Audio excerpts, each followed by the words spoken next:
आज हम देखने वाले हैं क्लास 10th का चैप्टर अबाउट मी, जिसे लिखा है रमेंद्र कुमार जी ने। आज हम इसका कंप्लीट क्वेश्चन एंड आंसर देखने वाले हैं। Question number 1, what is the speakers complain? कवि की क्या शिकायत है? The speaker complain that he is not known by any name through he is kind and caring. कवि की शिकायत है कि वह किसी भी नाम से नहीं जाना जाता, यद्यपि वह दयालु और दूसरों के प्रति ध्यान देने वाला है। Question number 2, people call the speaker by 2 names, what are they? लोग कवि को 2 नाम से पुकारते हैं, वे नाम कौन से हैं? People call the speaker by 2 names and the 2 names are hey you and what is your name.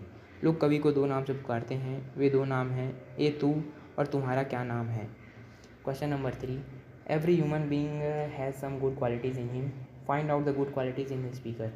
हर व्यक्ति के अंदर कुछ ना कुछ अच्छे गुण होते हैं, कवि के अंदर कुछ गुणों को लिखिए। Answer, he has a heart that beat for others, he shares joy and sorrow of others, he truly cares to others. उसका हृदय लोगों के लिए धड़कता है, वह खुशियाँ और दुखों को लोगों से साझा करता है, वह सही मायने में लोगों का ध्यान रखता है। Question number 4, the speaker tell us about the qualities that others possesses but he doesn't possess, name those qualities. कवि कुछ लोगों के अच्छे गुणों को बताता है जो उनके पास नहीं है, उन गुणों को बताइए।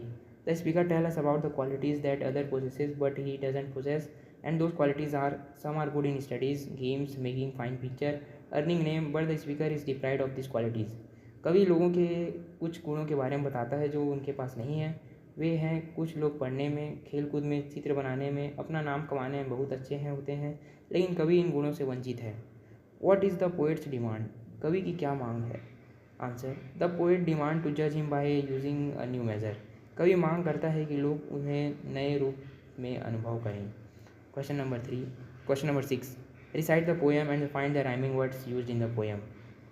Answer, the rhyming words are will, thing, game, name, soul, goal, bones, ones, shares, cares, treasure, measure, share, care, had, need, heed, need. Which word question number 7, which words and phrases are repeated in the poem and Y?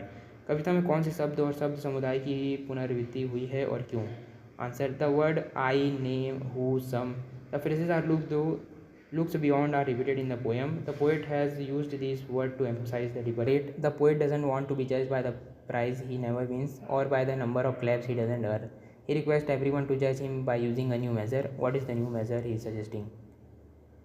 Answer, the poet wants to tell that he should be judged by the sorrow he shares and show compassion and care. Thank you for watching.